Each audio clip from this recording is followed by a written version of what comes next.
Some rulings against players wanting extra eligibility. Is common sense returning? It's time to get the squad together. You're talking ball with the SEC squad. From Alabama to Tennessee, from Georgia to Oklahoma, from Auburn to Texas, it's the local experts of the Locked On Podcast Network bringing you scoops, breakdowns, and the most comprehensive preview of the upcoming SEC weekend. It's the SEC squad, and we have a seat for you. Hurt feelings and thin skin are prohibited. Squad up, you're part of the SEC squad. Everybody, welcome into the SEC squad. Sit back, grab your favorite beverage, and get ready for another week talking all things SEC. We are part of the Locked On Podcast Network, now the #1 sports podcast network. And want to remind you guys, have your cake and drink it too. Birthday cake flavor is back. No fork needed. Vanilla-y cakey flavor, caffeinated kick, and no sugar. It's party time. Order now at 5hourenergy.com or over at Amazon. Welcome in our panel this week as we've got Stephen Willis from Locked On Ole Miss, Corey Burton from Locked On Vandy, Jimmy Stein from Locked On Bama. I'm Chris Gordy, Locked On SEC. And fellas, we posed the question, what is eligibility? Since we last talked, Ole Miss quarterback Trinidad Chambliss was granted an injunction to play a 6th season of college football. But then we had Tennessee quarterback Joey Aguilar. He was denied his injunction for what he was arguing for, a 4th year of D1 football. Then we had G League center Charles Bediako play 5 games for Alabama, was denied a motion and an appeal to try to play out the rest of the season. So we'll open it up, guys. Do you feel like common sense maybe is starting to come back when it comes to rulings in college eligibility? I think it kind of, the guardrails held up. If you looked at the eligibility and the common sense that was already there, it happened. I understand that everybody thought that you were going to get these shade tree judges and they were just going to rubber stamp it and all of that. But the player, Trinidad Chambliss, that should have been eligible, got his eligibility. And the 2 players that was very iffy did not get their eligibility. And I guess now we're going to move on to see if Chandler Morris gets his 7th year of eligibility. And we'll see which state judge can say about that. But I think the guardrails did what they were supposed to do. Yeah. I for an Alabama guy, I've never been one that really strongly felt Charles Bediako should be playing college basketball. I didn't believe that at the beginning. I don't believe it now. My issue had been the arbitrary nature of what the NCAA decides. As an example, I know on the surface, everyone just looks at the outcome of cases and says, well, that's good or bad based on what they think the outcome should be. And when Bediako was denied his eligibility, what a lot of people miss because they don't dig into what actually happens at the hearings, Bediako was relying on the Baylor case. It was the first case cited in his motion asking the court to make him eligible. And the NCAA's position in court about the Baylor case was that was a mistake. We shouldn't have done that. We shouldn't have done that. They opened the door to these type of challenges by making their own admitted mistakes. It's not Charles Bediako that's a bad guy or Alabama that's the bad guy. It's the NCAA's arbitrary nature of deciding such things. Now, should Charles Bediako be playing college basketball? No, not my opinion. I'm an Alabama guy. But it's the NCAA. It's their issue that prevents Chambliss from, a situation where he clearly should have been entitled to his medical red shirt 3 or 4 years ago. Didn't happen then. Now it's a problem now. Again, that's the NCAA and their arbitrary nature of deciding such things. That's the problem. If they didn't set these precedents and make these admitted mistakes, you probably wouldn't have this scenario. He probably would not have shot his shot against the NCAA and trying to get that eligibility. He got a temporary injunction. He played. Nobody blames Bediako. I mean, if he gets a chance to do it, they're going to say, yes, why not, right? Joey Aguilar, hey, if they're going to give me a chance, why not?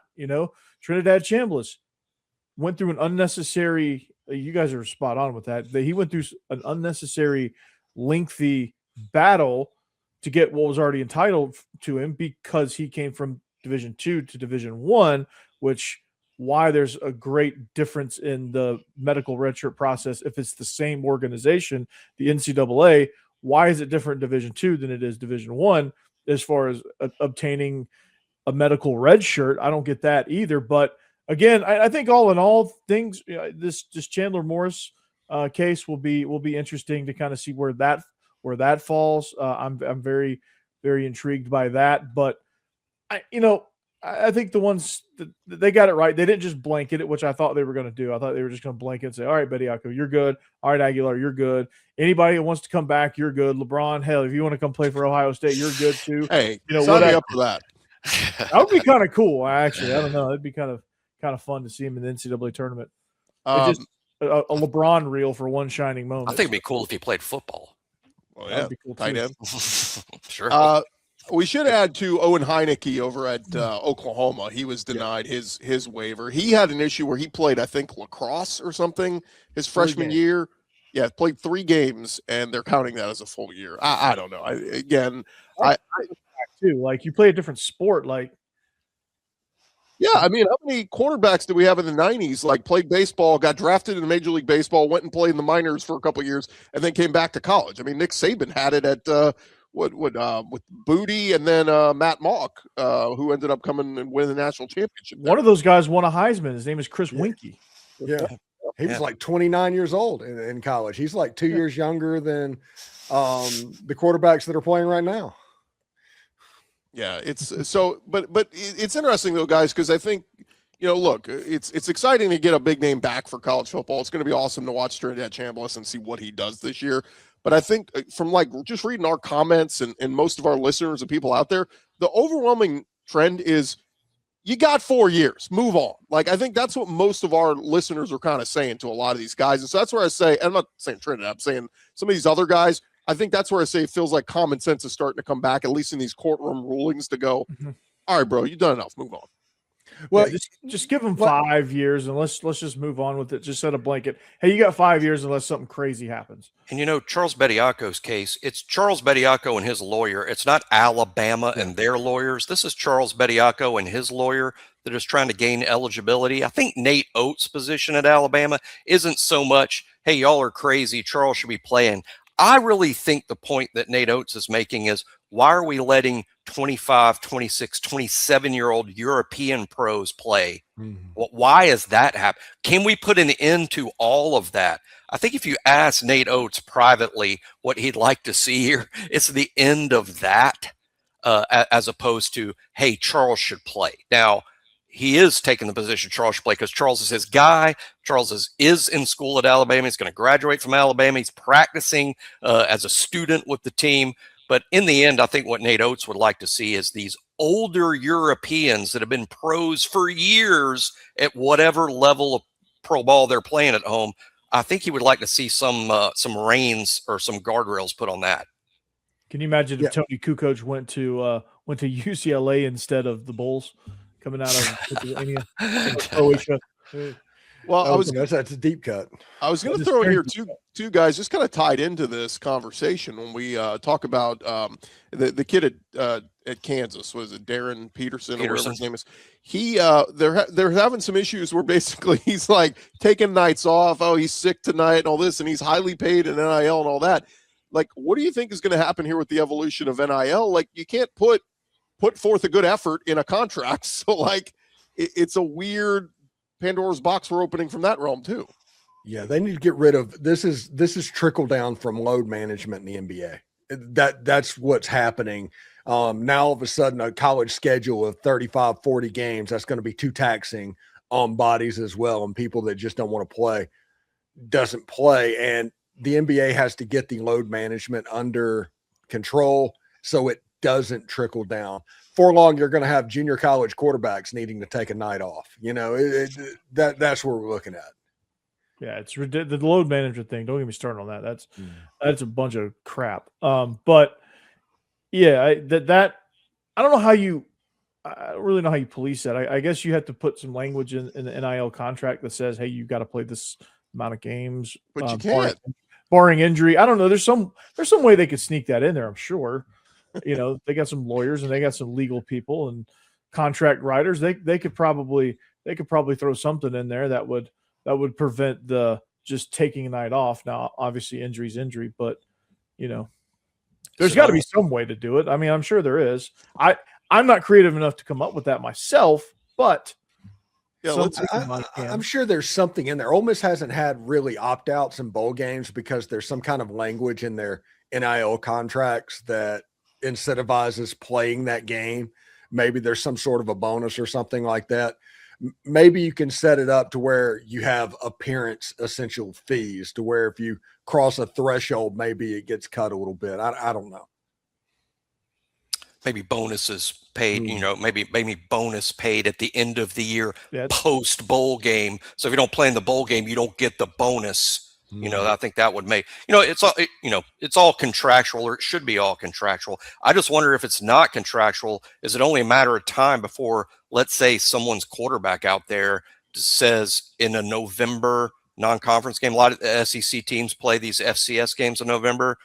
When a quarterback says, hey, I'm entering the draft when the season's over, I'm just not going to play against UT Chattanooga. You'll have to find someone else. I mean, I think that's similar to what's going on with maybe a couple of basketball players.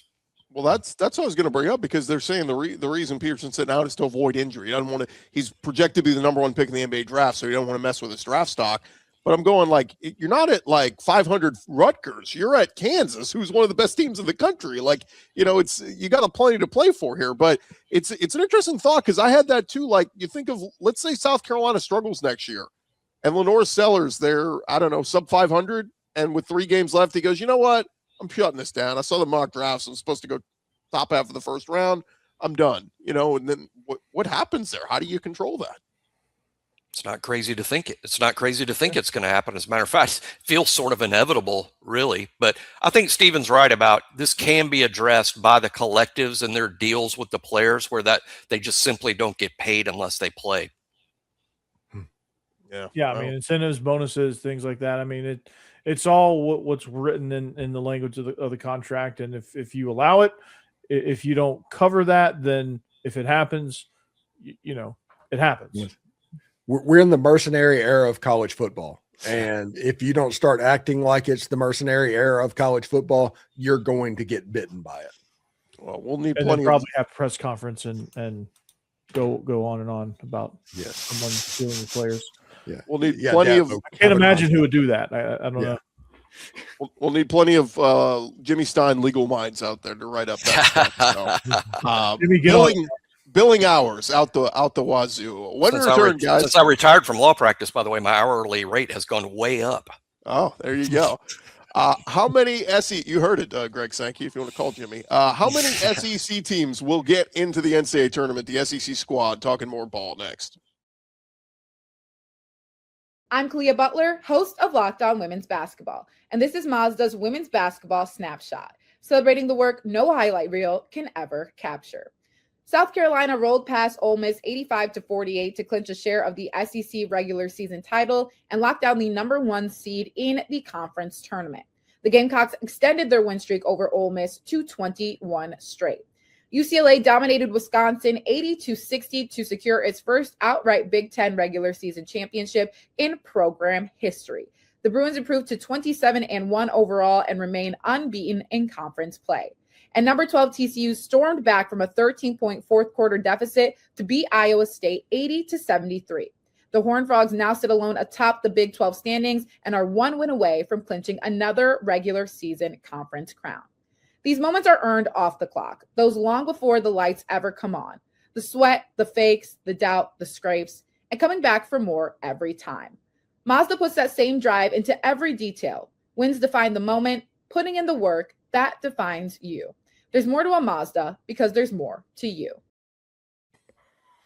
Hey, if you guys ever wanted to experience the NBA Finals live and in person, our friends at FanDuel, they are giving you the chance to turn that dream into reality with their NBA sweepstakes. Here's how it works.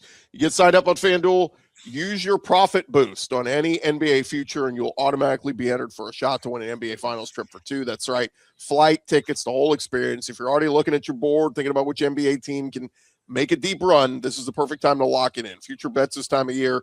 It's so much fun, whether it's picking a team to win the championship, grab a conference title.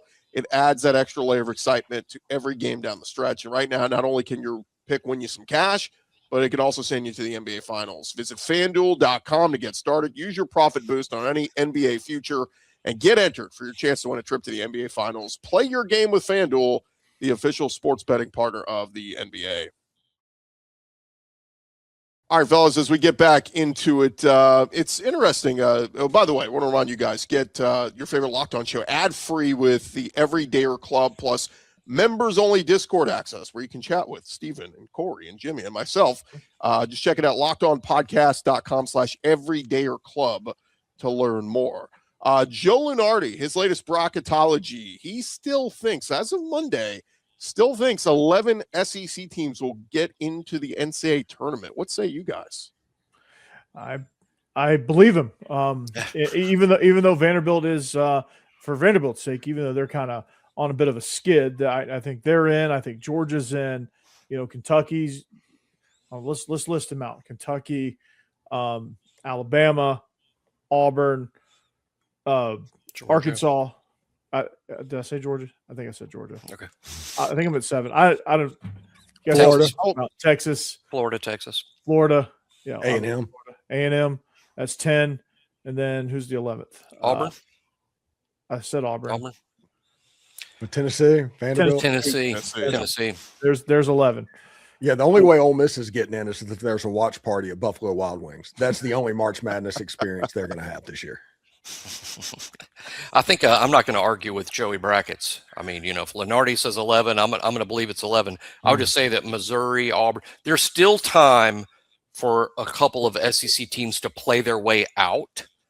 So 11 isn't guaranteed by any stretch of the imagination. But hey, if Lunardi says 11, I believe it. You see there on the bracketology, Mizzou last 4 in. Auburn and even A&M, A&M didn't have a tough non-con part, November and December. I don't think they earned a lot of points there, and they fizzled a little bit late. But they're probably fairly safe. But teams like Auburn, Missouri, maybe even Georgia, there's still time to play their way out. But I don't believe that's what's going to happen. I think as of right now, you see all 11 in. Yeah, unless you're 10. Your 3-10 seeds and 11 seed go on a massive losing streak. I find it hard to believe. I love seeing Vanderbilt sitting there at a 5 seed. That's going to be fun right there. The 3 SEC teams on that 5 line would make me nervous as heck, historically speaking, in that tournament. That's a tough. I mean, not only do you end up playing a 4 if you get past the 12, which, as we know, those of us who watch the tournament every year, the 5 getting past the 12 is no sure thing. But then you play a 4 and you get past all that, then you get a 1. I mean, the 5 seed is not ideal for long-term advancement. But hey, being in is still a big deal. While they're allowing just 68. And before the NCAA gets their way, and now there's 140 teams in or whatever it is they want to do, but making the tournament itself is still a difficult thing to do. 350 teams, top 68. That's that's tough. But the SEC is an excellent basketball conference right now. There's no question about that. Yeah, and those teams like Georgia and Auburn, who I had teetering, and I thought Auburn was going to get out. Man, did they get lucky with that win over Kentucky last weekend. The 1-point win. If they had lost that one, I think I probably would have had Auburn out. But you look at who they have remaining. Auburn's got Ole Miss and LSU, both very winnable before they finish at Alabama to finish the season. And then Georgia, they've got South Carolina and at Mississippi State still very winnable. Vandy tomorrow. And Alabama. So they got Vandy as well. Well, this is airing after that game's already been played, Corey. So that's why I left that one out. They already lost. So, but look, this is the strength of the conference of like you need wins to gut out here in the last 2 weeks. If you do it, you're going to be in. A few months ago, guys, the way the SEC started non-conference play and everything, I just thought there's no way they get 11 teams in, but it's wild. It looks like they're getting a little bit of a carryover respect from last year. I think some of the strength of the league too, guys, is look who's out. I mean, games in Starkville, games at Oxford, go play Oklahoma in Norman, play LSU in Baton Rouge, or even South Carolina and Columbia. Those are not gimme wins. Those aren't gimme wins for anyone else in the league. Top to bottom, the league's very good. The SEC's made a heavy investment in basketball. I think going back to the inception of the SEC network, really, when everyone had a lot more money to play with, a lot of schools went heavy investing in basketball. And I think over the course of 2, 3, 5, 6 years, the SEC is as good as any conference in the sport. Well, thanks to the SEC network, they're doing the same in baseball. Teams are investing in baseball, the stadium experiences. They want their stadiums looking good for TV. And so it's kind of a trickle-down effect through all the sports that SEC network airs. And with SEC network plus, now you might start to see some of the ancillary sports as well that don't get the main TV time, but now will be on SEC network plus. They might start improving too. Yeah, Ole Miss softball just built a new stadium. Basically just for optics and what it would look like and things like that. I think Ole Miss softball last year had a losing record in the league and made it to the Women's College World Series. That sounds like something that happens in the baseball World Series. Hey, it's something that can happen with SEC basketball too. I mean, you don't have to win the SEC to have a team capable of getting to the Final Four. That's just how competitive the league is. In 2022, Ole Miss was the last team in the tournament, and they won the national title. We should give some love to the women's side of things. How about Dawn Staley? South Carolina winning the SEC regular season championship, the 5th straight SEC regular season title for them. The SEC is going to have they got a lot of good women's teams ranked in the top 25. They're going to get a lot of teams punched into the postseason, but that is nothing short of phenomenal. What in the era of Gino Auriemma and what he built at UConn and all this, what Dawn Staley's built there at South Carolina is absolutely ridiculous.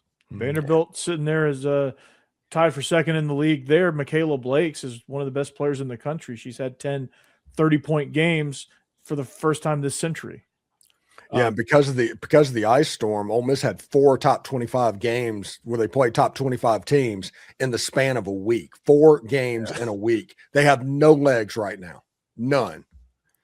Describing Dawn Staley as a Hall of Fame coach isn't accurate enough. She should have her own wing, of however many halls of fame she enters. She's unbelievable, and to me is sort of the face of the sport itself and women's college basketball. The consistency, really amazing. But women's college basketball in the SEC, very, very strong. Again, you don't have to be at the very top of the league to be highly competitive nationally. And guess what? Everybody's going to be around the SEC is asking Dawn Staley, "Hey, Dawn, it's such a great career. When are you retiring? Because, please go away. Stop winning." She is this generation's Pat Summitt. Yeah. Dawn, you look a little tired. Is it? Should you sure you don't want to go to the beach? Go retire. Be nice, right? Do you need this? And you really That was so Kim Mulkey at LSU. She's obviously been tremendous as well. And somebody brought up, I think since she's been at LSU, she's not beaten Dawn Staley. And somebody was asking me man, what do you think of that? Kim Mulkey hasn't beaten her. I said, do me a favor and go look at how many games Dawn Staley's lost in the last 4 years. It's 4. She doesn't lose. So, it's just to say she's got somebody's number. She's got everyone's number. No one can beat her. So it's kind of like, what's your record against prime Nick Saban? Oh, right. You can't win that. Yeah. Yeah. Hugh Freeze did it twice. Everybody's like, oh my God, he's the greatest coach ever. Give him a job. Yeah. He got 3 after that because of that. When we return, guys, you get one question. What would it be? We're going to talk about that next. More squad, talking about more ball. Hey, but first, guys, the biggest stretch the college basketball season's almost here. The buzzer beaters, bracket busters, those unforgettable moments that everyone's talking about the next day. If you want to be there live for something like that, that's bucket list stuff. The hard part is actually getting tickets, long queues, prices jumping up, surprise fees at checkout. The Game Time app, they give fans the advantage with constant innovation. It's how you unlock amazing tickets and experiences in just a few taps. It's incredibly easy to use. Game Time guarantee means 100% legitimate tickets delivered on time at the best price. And here's the best part. Fees are included in the price you see. What you see is what you pay, period. The seat view feature is a game changer. You can see a panoramic view from your exact seat before you buy. No stress, no guesswork, just a smooth experience from start to finish. That's exactly what you want during the busiest part of the season. Take the guesswork out of buying college basketball tickets with Game Time. Download the Game Time app, create an account, use our code LOCKEDON for $20 off your first purchase. Terms apply. Again, create an account, redeem our code LOCKEDON for $20 off. Download the Game Time app today. Hey, also, welcome to the 5-Hour Energy Flavor Draft. 18 different flavors to choose from, including new options like confetti, craze, free rainbow, cotton candy. There's something for everybody. The board is set. The flavors are ready. Get your number one pick for the 5-Hour Energy Flavor Draft. Steven, what's your go-to flavor? Cherry, man. I'm kind of old school, one of the originals. Either that or grape. Give me that. I'll be pretty happy. I love the grape. Corey, what's yours? I'm just going to go with the old school berry. Like it's tried and true. Jimmy, have you tried any of the new ones? I'll go grape myself as my favorite, but I'm waiting on bourbon and Coke flavored. I'm waiting on R&D to deliver the bourbon and Coke flavored. That would be intriguing. Might be down the road, but the confetti craze, my wife tried it. She said she liked it a lot. Nice. 5-hour energy shots. They give you a boost with 0 sugar. Mention which flavor you like. Let us know, and you can find your new favorite flavor of 5-hour energy shots available online at 5hourenergy.com. It's the number 5hourenergy.com or on Amazon. All right, fellas, as we head into our final segment here, I did want to kind of throw this out here, have a little bit of fun, but our buddy in the industry, Josh Pate, he made some headlines this past week as he got a sit-down interview with the president, and we won't get into the topic or any of that, but it just got me thinking, if you had a chance to sit down with whoever the president is, don't even name a name, just President X, you could sit down with them, ask anything regarding college football right now, what would it be? Keep in mind, we got NIL, we've got all this different stuff. Everybody's crying for Congress to get involved. It's the wild, wild west. What would be the one thing you'd like to bring up to the commander-in-chief? Can you help us name a commissioner? Let's go with the first one being Nick Saban. That's what I would roll with. Let's find a commissioner. Let's find a way to make this thing unified so that we get unified scheduling, policies on NIL, transfer portal calendar stuff, just unified, because the conferences are just kind of their own islands and they're not really talking to each other. And you get a format that, hey, the commissioner says this is the format of the playoff, this is the format of this, that, and the other. Bam. No debates. I would like to see an executive order that bans the idea that a series of 2-point plays can decide the outcome of a football game. So I'll take an executive order banning that. But seriously, I mean, if I had a serious question to ask any president about the current situation, I only see 2 paths to making some sense out of the chaos, and that's either congressional action that institutes laws, antitrust laws, anything that just is a congressional overreaching federal law that imposes some sanity on 50 states doing 50 different things, or collective bargaining with what amounts to a new college, athlete union. I would ask the president, is the NCAA and college sports wasting their time going to Congress for a solution? And if so, should they just focus on maybe collective bargaining as a way to solve all this? Yeah, mine would be, I would reach out to the president and say, hey, can you help me destroy the NCAA? We need to get rid of this old system and build something up for modern football instead of trying to retrofit something that Newt Rockne used back in the day to fit your need. Make something actually designed for this new era of college football. The NCAA is not it. It's time that the Congresses take back control of the conferences, and you have the ACC, the SEC, and all those guys making decisions, and just do it like baseball did back in the day. Whenever they had the reserve clause, they started, hey, we're going to do the reserve clause. Let them collude together a little bit on the contracts and the way they're going to be looked at, but get rid of the NCAA. All they are is in the death throes and trying to stay relevant. They're 10 years left at tops. Get rid of them now.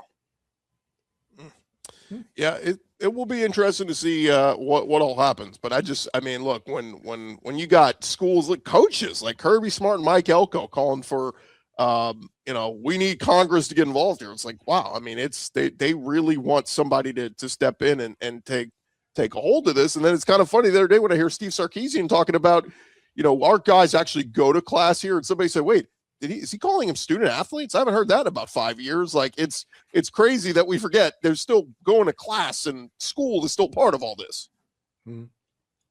Somehow, allegedly, I guess. Yeah. Unless you're Carson Beck, when you haven't been to class in like 3 years, apparently.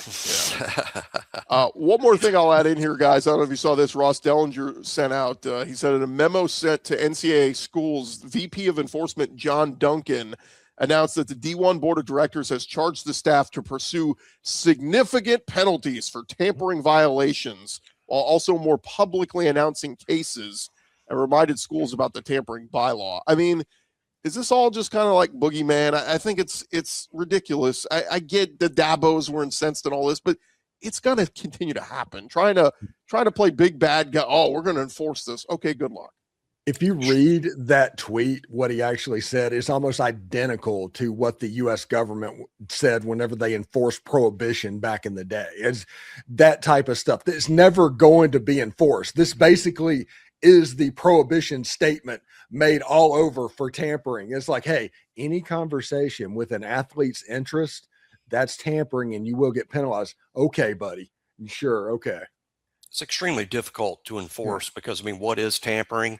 For instance, what if you got your eye on hypothetically an outside linebacker at Kansas, and then that's kind of who you'd like to have on your football team? Is it tampering to call his high school coach and just mention casually that you have a big need for a senior outside linebacker transfer, and you just mention that casually, knowing that high school coach is going to call his old player and say, "Hey, I think X school would really like you to enter the portal." I mean, is that tampering?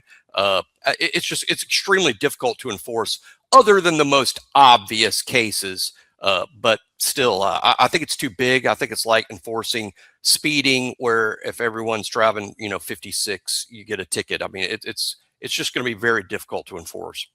Yeah. And also real quick, if they decide right now to go back and punish people that tampered before this memo got sent, it's going straight to court because you can't up the penalties. You can't up the rules after the event has transpired. We talk about the selective enforcement of the NCAA. This would be an example for them to try and make an example out of somebody, Ole Miss, but that's what they do. Whenever Ole Miss gets good, here comes the NCAA to selectively enforce something. That's the way it's worked for 100 years, and it's not going to stop. Well, somebody brought this up to me. Most of these players have agents, NIL reps, and let's say, I don't know, give me a coach. Let's say Kalen DeBoer is talking with Nate Jacobs from XYZ NIL company, and he's working out a deal for, let's say, to retain Austin Mack. Hey, we want to get this deal done. We want to keep Austin Mack. And then he goes, hey, you know what? I also noticed on your roster, you got that linebacker at Florida State. Hey, you think you'd have any interest coming to Alabama? Well, I don't know. Let me put a feeler out. He's not in the portal, but I can kind of put a feeler out. Is that tampering? That's a great example of how difficult it is to enforce. Is that tampering? You could argue it is. You could argue it isn't. It's agents talking to each other. They're not. Yeah. They're just talking to their players about possibilities. I mean, they probably do that without even talking to each other. They're probably like, hey, listen, you should probably get in the portal because, like Alabama, they need to. And all the players, no other players. What when you go to your own linebacker that's friends with a safety at Maryland? I mean, what is that tampering? I mean, these kids, they talk to each other at these other schools literally daily. Because they play 7-on-7 together or against each other, and they send messages on Instagram. They probably get together and play Call of Duty, and they're chatting over the headphones.